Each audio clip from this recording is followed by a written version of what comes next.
Je vois beaucoup de toxicité sur les réseaux sociaux par rapport à, en particulier, le fait de, dans la niche du développement personnel. Alors, cette chaîne n'est pas une chaîne de développement personnel, mais disons que lorsque tu fais de la musculation, lorsque tu prends soin de ta santé, c'est un des, un des piliers du développement personnel.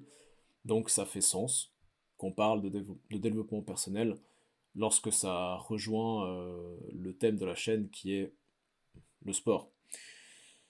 Il y a beaucoup de chaînes, surtout des nouveaux youtubeurs comme ça qui, enfin je critique pas, moi aussi je suis un nouveau youtubeur, mais beaucoup de nouveaux youtubeurs qui, qui prônent l'idée que peut-être le fait d'être dans une relation amoureuse, ça pourrait impacter négativement ton développement personnel et que avant d'avoir eu avant d'avoir eu tant d'aventures avec tant de personnes, il faut pas se mettre en couple, ou bien que si tu n'as pas atteint un tel revenu mensuel, tu dois pas te mettre en couple, ou si tu n'as pas atteint X niveau de développement personnel, ou je ne sais quoi, il faut pas se mettre en couple.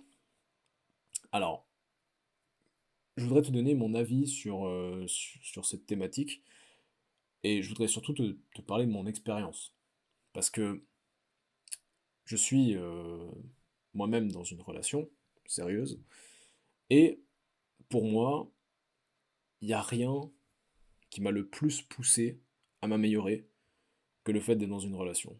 Pourquoi?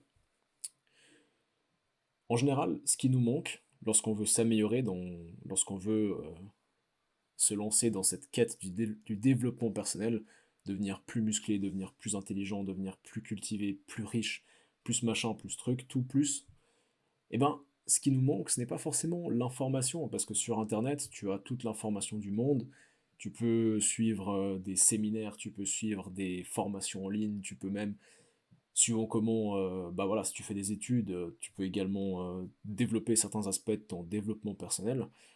Mais en réalité, ce qui te manque, c'est surtout, alors je ne connais pas le terme exact en français, mais en anglais, il est un peu plus parlant, on parle souvent de accountability. Ok? Qu'est-ce que c'est?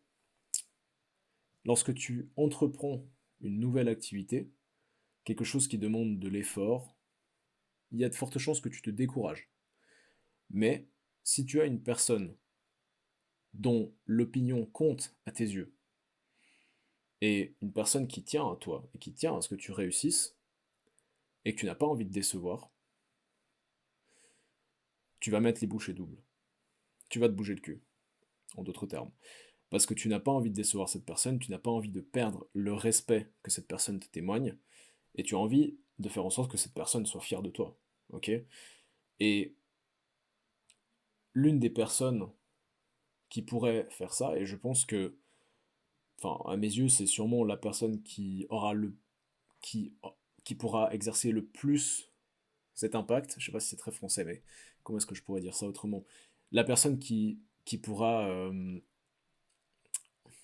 exercer cet effet-là de la manière la plus intense possible parmi toutes les personnes que tu rencontreras dans ta vie, ça sera la personne que tu aimes, la personne que tu considères comme étant la femme de ta vie, ou l'homme de ta vie, ou la personne avec qui tu as envie de partager le restant de tes jours. Ok? Parce que pour cette personne-là, si tu as déjà connu le vrai amour, tu sais que les sentiments que tu témoignes à la personne que tu aimes sont incomparables à tout autre sentiment que tu ressens, que ce soit envers tes amis, envers les personnes de ta famille. Je dis pas que je dis pas que tu aimeras ta femme plus que ta mère, par exemple, mais c'est un amour qui est différent. Et je pense que l'amour que tu témoignes à, si tu es un homme, peut-être que, enfin, je pense que si tu regardes cette vidéo, tu es probablement, il y a plus de chances que tu sois un homme qu'une femme. Euh, L'amour que tu vas témoigner à une femme ou à une personne, un amour charnel, un amour amoureux, je sais pas comment dire ça, mais tu vois de quoi je parle. Cet amour-là, c'est un amour qui, tu vas toujours chercher à ce qu'il y ait une réciprocité dans cet amour-là. Et pour qu'il y ait cette réciprocité, tu vas vouloir être la meilleure version de toi-même. Parce que ce n'est pas un amour inconditionnel. Par exemple, tes potes, tu les aimes. Moi, j'aime mes potes. Mais je sais que si j'échoue dans le business, ils s'en foutent. Enfin, je veux dire, ils vont pas du tout perdre le respect qu'ils ont pour moi ou je ne sais quoi. Si je suis flemmard, ils vont pas perdre le respect qu'ils ont pour moi. Si je deviens euh, gros, si je perds ma musculature, si demain je n'ai pas le même physique qu'aujourd'hui, ils s'en foutent. Ta femme ne s'en fout pas, même si elle te dira qu'elle s'en fout. En réalité, elle s'en fout, mais à choisir, elle préférera la version de toi qui sera motivée, qui sera musclée, qui sera à fond dans son développement personnel, sans bien sûr négliger la relation, attention. Si tu négliges la relation au profit de ton développement personnel, là tu auras d'autres problèmes. Ok. Donc voilà, ça c'est la raison pour laquelle, selon moi, les relations amoureuses sont ce qu'il y a de plus... non, comment dire ça autrement? Pour moi, les relations amoureuses sont le... s- peuvent être, peuvent être le meilleur drive pour ton développement personnel. Mais il y a une condition à cela. Il faut que cette relation soit saine. Il faut que cette relation te tire vers le haut. Autrement, peut-être que tu as déjà entendu ce dicton, tout homme devient aussi grand que sa femme ne l'autorise à le devenir. Tu vois ce que je veux dire?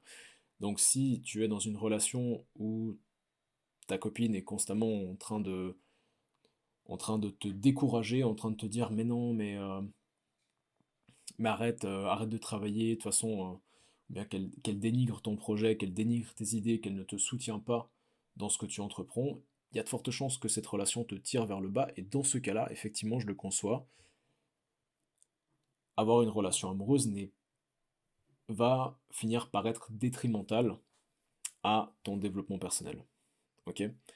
Mais dans le cas que j'ai décrit tout à l'heure, donc dans le cas où tu es dans une relation saine, où tu es avec une personne qui te soutient, qui croit en toi, qui croit en ton projet et qui t'encourage à ne pas abandonner, je pense qu'il n'y a rien de mieux, il n'y a rien qui puisse égaliser l'énergie que te donne une relation aussi saine pour réussir dans ta vie, dans tes projets, dans ton développement personnel, que ce soit au niveau de ta carrière, ton, au niveau de ton, je sais pas, ta prise de muscle, au niveau de ta santé, au niveau de tout. Ok.